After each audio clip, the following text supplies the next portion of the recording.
The Hidden Side of John Wayne. 10 Facts That Changed Everything. The Architecture of the Duke. We've all seen the walk. We've all heard the drawl. For over 50 years, Marion Morrison, the man the world came to know as John Wayne, occupied a space in American psyche that no other actor has ever touched. He wasn't just a movie star. He was the standard of measurement. We looked at him and we saw the frontier ideal, the man who didn't bend, didn't break, and didn't apologize. But here is the Wrangler's angle. The Duke did not exist, not in reality. John Wayne was a piece of high-precision machinery, a character designed, refined, and maintained with the clinical obsession of an engineer. Most fans believe he just walked onto the set and played himself. That is a fundamental misunderstanding of the grit it takes to build a legend. Today, we are performing a deep dive of the man behind the mask. We're looking at the secret friction, the technical brilliance, and the private insecurities of John Wayne. That John Wayne spent his entire life burying under 10 tons of Western myth. We have to look past the grease paint. This is the hidden side of the Duke. The 10 facts that changed everything you thought you knew about the King of the West. Pull your cinch tight. We're heading into the Duke's private frontier. It's time for the verdict. The fabricated persona. Let's deconstruct the biggest lie in Hollywood history, the idea that John Wayne was a natural. In his early days at Republic Pictures, Wayne was a disaster. He was lanky, he was awkward, and he didn't know what to do with his hands. He was just another singing cowboy, in a fringed jacket, struggling to find a rhythm. But Wayne understood something his contemporaries didn't. The audience doesn't buy your talent, they buy authority. So he spent a decade in the B-Western trenches, performing a technical audit on himself. He studied how he moved in the frame. He practiced a special rolling gait, a walk he actually stole from a real-life Wrangler named Wyatt Earp, whom he met on the backlots as a young man. He refined his speech patterns, learned to pause before a line to force the audience to lean in.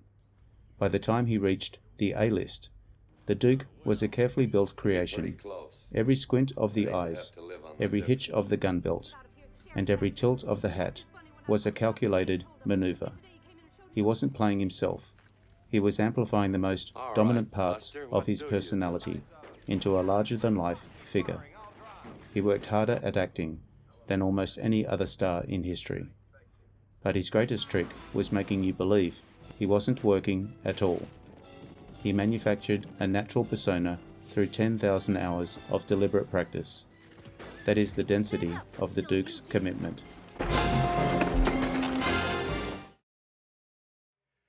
The aging icon's private war. On screen, John Wayne was the image of unshakable confidence.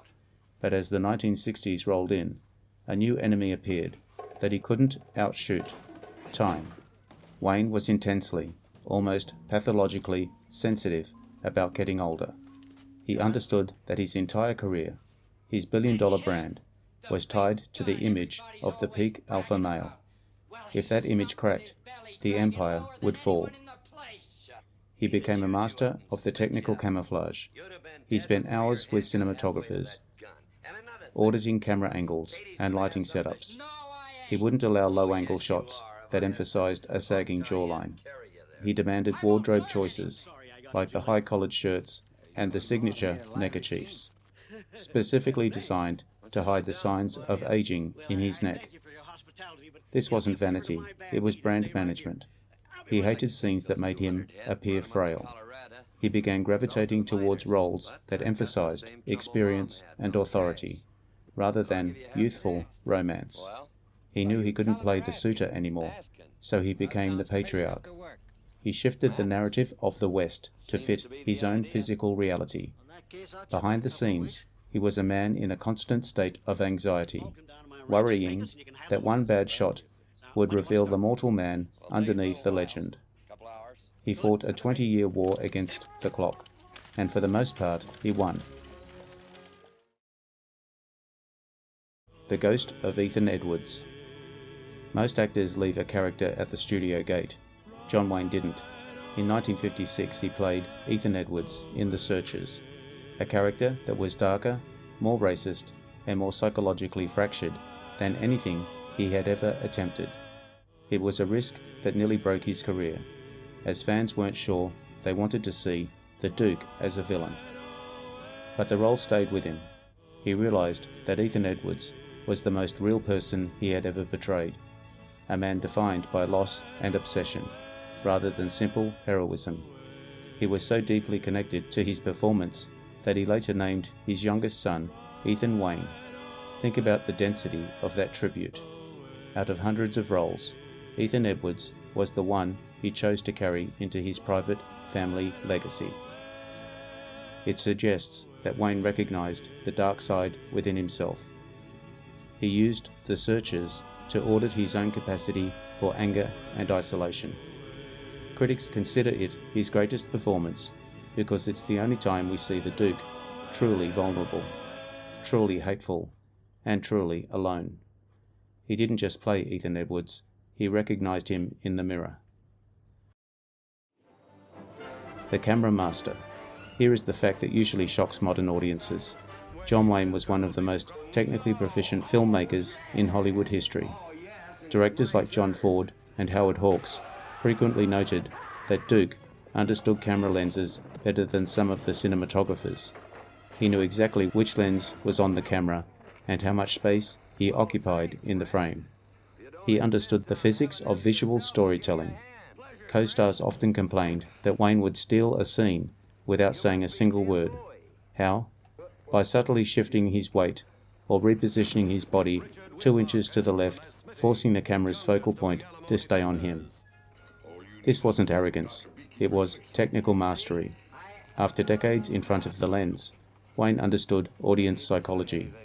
He knew that a slight tilt of the head, in a medium shot, carried more weight than a minute of dialogue.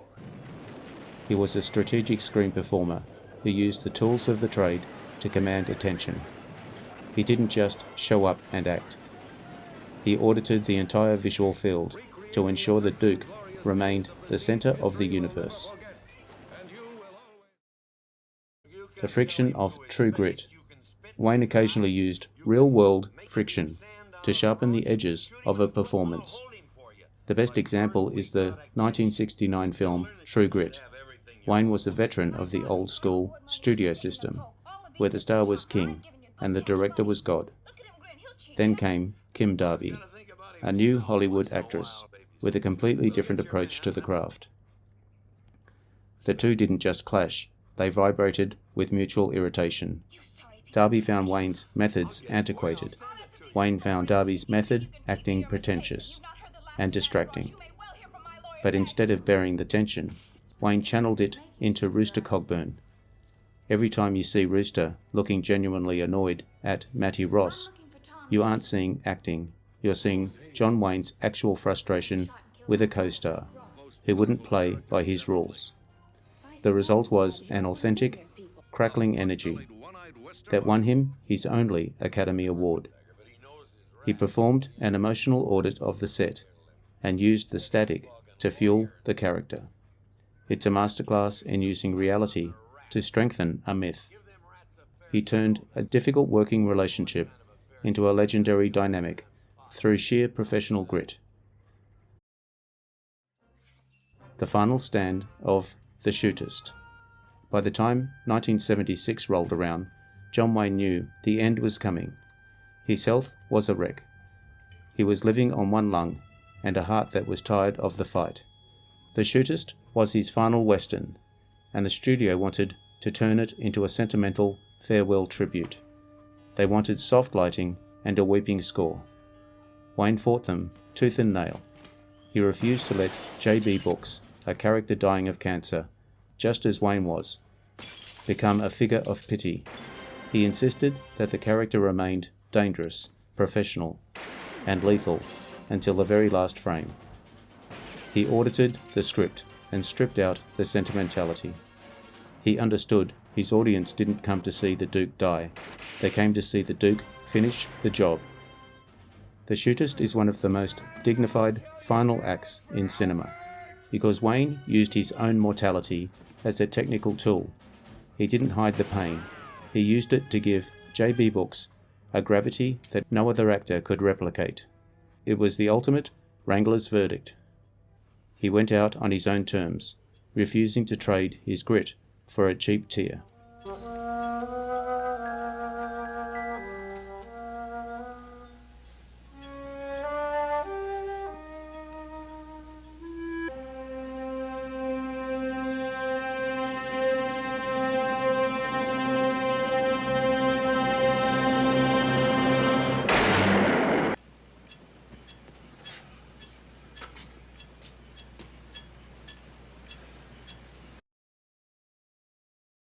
The hidden intellect.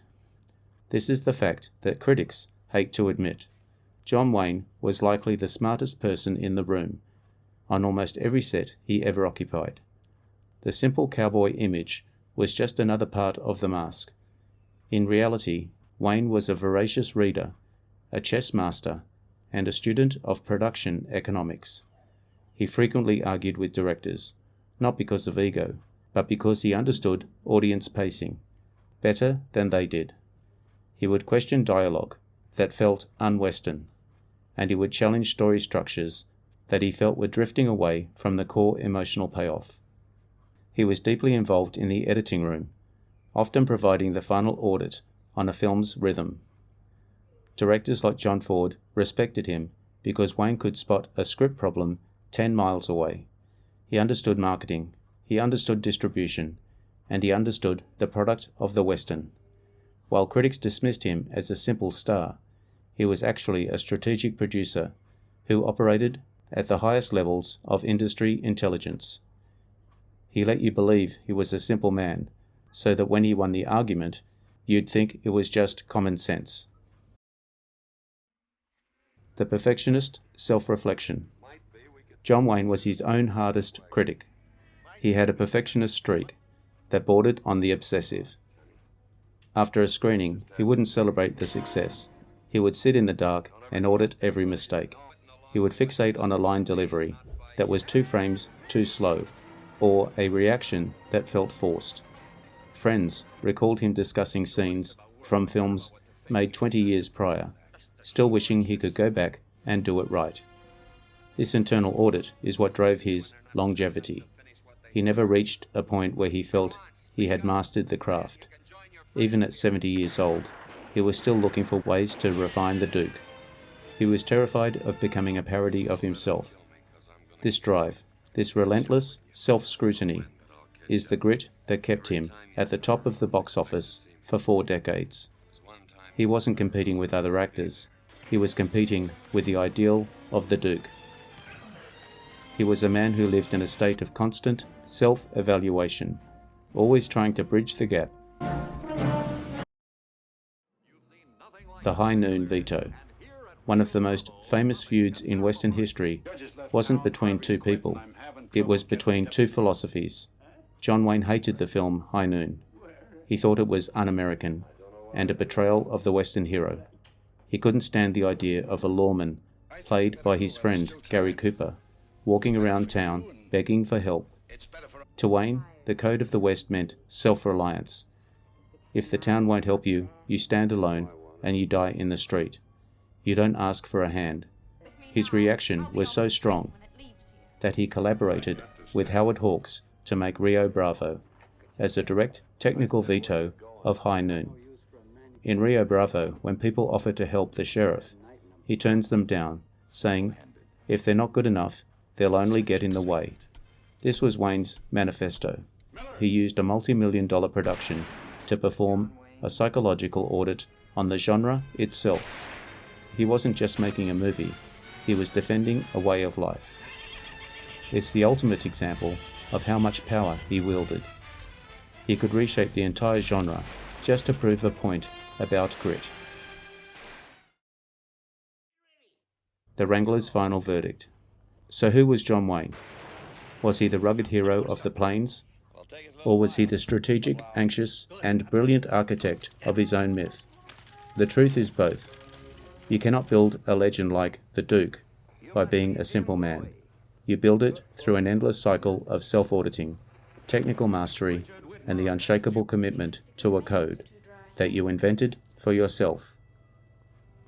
John Wayne understood that the West isn't a place, it's a state of mind. He spent 50 years ensuring that we lived in his version of it. He was a man who built an empire on a walk, a drawl, and a refusal to look weak. He was the greatest fabrication in history, but because he believed in the myth so deeply, it became real. My verdict: respect the Duke for the work, admire the man for the grit, but never forget that the greatest performance John Wayne ever gave was the life of John Wayne himself. Stay tuned for more. Like, subscribe, hype, and comment. Wrangler out.